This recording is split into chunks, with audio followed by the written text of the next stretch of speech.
రేపు విశాఖకు జనసేన అధినేత పవన్ కళ్యాణ్ వెళ్లనున్నారు. ఉత్తరాంధ్ర ముఖ్య నేతలతో భేటీ కానున్నారు. 2-3 రోజులు విశాఖలోనే ఉండనున్నారు పవన్. ఎన్నికలకు కేడర్ను సమాయత్తం చేయనున్నారు.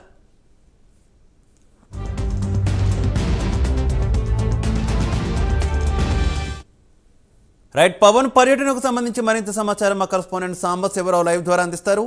సాంబశివరావు.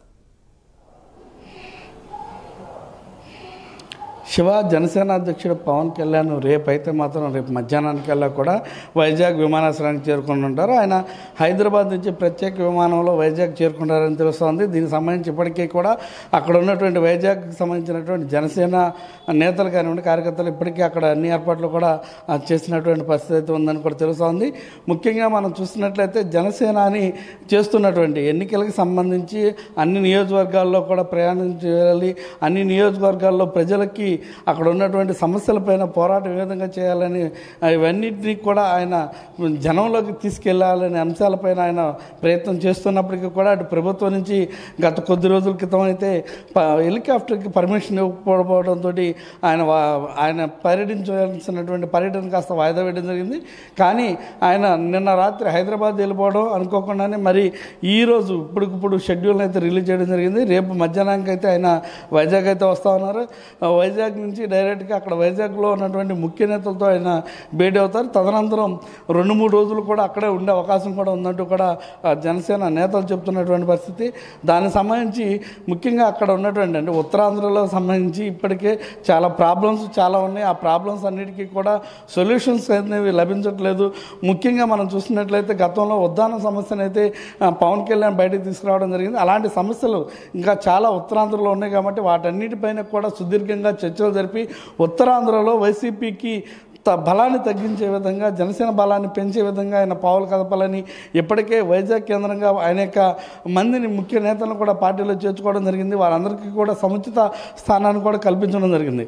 అదేవిధంగా వైజాగ్ మరియు పక్కన ఉన్నటువంటి విజయనగరం, శ్రీకాకుళం ఈ 3 జిల్లాలతో కూడా కలుపుకుని మరి ఏదైతే ఈ ఉత్తరాంధ్రలో ఉన్నటువంటి పరిస్థితులన్నింటినీ పైన కూడా అవగాహన తీసుకొచ్చి ప్రజల్లోకి చైతన్యం తీసుకెళ్లే విధంగా రానున్న రోజుల్లో బహిరంగ సభలు ఏర్పాటు చేసిన తరుణంలో బహిరంగ సభల్లో ఏ విధంగా ప్రజలకి తను ఏం చేయాలనుకున్నారో దిశ నిర్దేశం చేసే విధంగా కూడా రేపు చర్చలో ఆయన కార్యకర్తలను అడిగి తెలుసుకొని ఉన్నారు. అదేవిధంగా క్షేత్రస్థాయిలో ఉన్నటువంటి కార్యకర్తల మధ్యన టీడీపీ జనసేన పొత్తు ఏ విధంగా ఉంటుంది, ఆ పొత్తుకు సంబంధించి ఏమైనా విభేదాలు ఉన్నాయో అన్నిటి అంశాలపై కూడా ఆయన చర్చించనున్నారు. ఇప్పటికే ఏదైతే వైజాగ్ కేంద్రంగా జనసేన బలాన్ని అయితే మాత్రం భారీగా పెంచుకున్నటువంటి పరిస్థితి అయితే మనకు తెలుస్తూ ఉంది. వైసీపీ నుంచి కూడా ముఖ్య కేడర్ కూడా రేపు ఎల్లుండిలో జనసేన పార్టీలో చేరతారని కూడా తెలుస్తుంది. ముఖ్య నేతలు కొంతమంది ఇప్పటికే జనసేన పార్టీ అధ్యక్షుడికి టచ్లోకి వచ్చారంటూ కూడా చెప్తున్నారు. ఏది ఏమైనప్పటికీ కూడా జనసేన అధ్యక్షుడు పవన్ కళ్యాణ్ వైజాగ్ టూర్ ఏదైతే ఉందో ఆ టూర్కి సంబంధించి అనేక అంశాలపైన ఇప్పటికే ఆయన దగ్గర ఒక లిస్టు ఉండడం జరిగింది. దానికి సంబంధించి టికెట్ల విషయంలో కానివ్వండి, ఇతరత్ర అంశాలపైన కానివ్వండి ఆయన సమాలోచన చేసుకుంటూనే ఉన్నారు. వైజాగ్ ముఖ్య నేతల్లో కొంతమంది టికెట్లు ఆశించే వారు కూడా రేపు రానున్నటువంటి రోజుల్లో మాకు ఎటువంటి టికెట్లు వస్తాయని రేపు ఆయన అడిగేటటువంటి అవకాశం కూడా ఉండటంతో దానికి కూడా సంసిద్ధుడై ఉన్నటువంటి పవన్ కళ్యాణ్ వారికి ఏదైతే టికెట్లు ఎవరెవరికి ఇవ్వబోతున్నారు, టికెట్లు ఎవరెవరికి ఎవరు అనేది కూడా అంతర్గతంగా కూడా ఆయన చెప్పేటటువంటి అవకాశం ఉంది.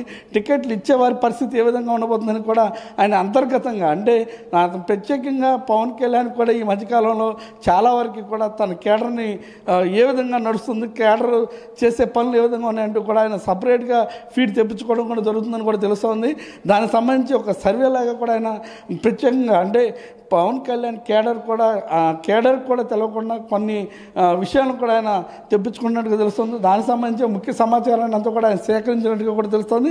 వీటన్నిటిపైన కూడా పవన్ కళ్యాణ్ వైజాగ్ వేదికగా రేపు కార్యకర్తలకి దిశ నిర్దేశం కూడా చేయబోతున్నారు. మొత్తం మీద ఉత్తరాంధ్రలో పవన్ కళ్యాణ్ పర్యటన అయితే మాత్రం అనూహ్యంగా మెరుపులాగా రావడంతో అప్పుడు జన సైనికుల్లో మాత్రం ఆనందోత్సాహాలు అయితే నింపిందని చెప్పాలి. శివ, పవన్తో పాటు కీలక నేతలు ఎవరెవరు ఉత్తరాంధ్రలో పర్యటిస్తున్నారు అనుకోవచ్చు. ముఖ్యంగా నాగబాబు ఉత్తరాంధ్ర నుంచి పోటీ చేస్తారన్నటువంటి వార్తలు వస్తున్నటువంటి నేపథ్యంలో నాగబాబు కూడా ఈ మీటింగ్లో పాల్పంచుకుంటున్నారా? ఏ రకమైనటువంటి దిశానిర్దేశం పవన్ వీరికి ఇవ్వబోతున్నారు అనుకో? శివ, మనం చూస్తూ ఉన్నాం, నాగబాబు ఇప్పటికే వైజాగ్ చేరుకున్నారు. ఆయన వైజాగ్ మరియు ఉత్తరాంధ్ర ప్రాంతాల్లో ఆయన విస్తృతంగా పర్యటన కూడా చేస్తున్నటువంటి పరిస్థితి. ఎందుకంటే గతంలో కూడా నాగబాబు ఏదైతే ఉన్నారో గత 1 year బ్యాక్ నుంచి కూడా ఉత్తరాంధ్ర పట్టు బిగించే విధంగా, ఉత్తరాంధ్రలో తన పట్టు సాధించే విధంగా కూడా ఆయన ప్రత్యేకంగా విశాఖ, వైజాగ్, శ్రీకాకుళం, విజయనగరం జిల్లాల్లో ఉన్నటువంటి అంతర్భాగాల్లో ఉన్నటువంటి కుగ్రామాలకు కూడా ఆయన వెళ్ళి పరిశీలనలు, అక్కడ ఉన్నటువంటి క్యాడర్ ఏ విధంగా ఉన్నారనేటువంటి వివరాలు సేకరించి ఇప్పటికే కూడా పలు దఫాలుగా ఆయన అక్కడ ఉన్నటువంటి పరిస్థితులను అయితే పవన్ కళ్యాణ్ దృష్టికి తీసుకురావడం జరిగింది. అదేవిధంగా ఆయన అనకాపల్లి నుంచి అయితే పోటీ చేస్తారని అయితే తెలుస్తూ ఉంది. ఆయన నివాసం కూడా మనం చూసినట్లయితే యలమంచిలిలో ప్రత్యేకంగా ఒక నివాసాన్ని కూడా ఆయన కొంటున్నారు, లేదంటే కొన్నట్లుగాను ఒక ఊహాగానాలు అయితే వస్తామని, దానికి సంబంధించి ఆయన కూడా నేను యలమంచిలోనే ఉంటానంటూ కూడా ఈ మధ్యకాలంలో మీడియా వారు జరిగిన దానికి కూడా సమాధానం ఇవ్వడం జరిగింది. అంటే ఉత్తరాంధ్రలో ఉన్నటువంటి వైజాగ్ ఇతర ప్రాంతాలకు సంబంధించి నాగబాబు చాలా ప్రతిష్టగా తీసుకుని అక్కడ ఉన్నటువంటి పీపుల్ అందరికీ కూడా దిశ ఇప్పటికే చేస్తున్నటువంటి పరిస్థితి. ఈ పవన్ కళ్యాణ్తో పాటు ఆయన కూడా పాల్గొంటారని మాత్రం తెలుస్తున్నటువంటి పరిస్థితి. అదేవిధంగా మనోహర్ కూడా ఇక్కడ తెనాల్లో చాలా బిజీ షెడ్యూల్తో ఉండడంతో మనోహర్ కూడా అక్కడికి వెళ్తాడా లేక ఇక్కడే ఉంటారనేది మాత్రం వేచి చూడాల్సిన పరిస్థితి. అక్కడ మనం చూసినట్లయితే ఇప్పటికే ఉత్తరాంధ్రలో బలమైన కేడర్, ఇప్పటికే జనసేనకి వైజాగ్ కేంద్రంగా చాలా బలమైన కేడరే ఉందని మనం చెప్పాలి.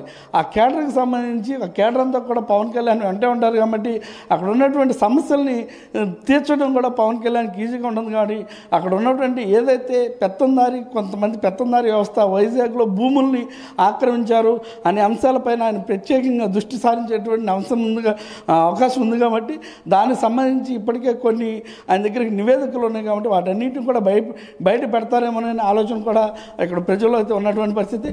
మొత్తం మీద జనసేన అధ్యక్షుడు పవన్ కళ్యాణ్తో పాటు నాగబాబు, పవన్ కళ్యాణ్ ఇరువురు కూడా కలిసి కొన్ని మీటింగ్స్ అయితే అటెండ్ చేస్తారు. Shiva, right Sambasivarao, thank you.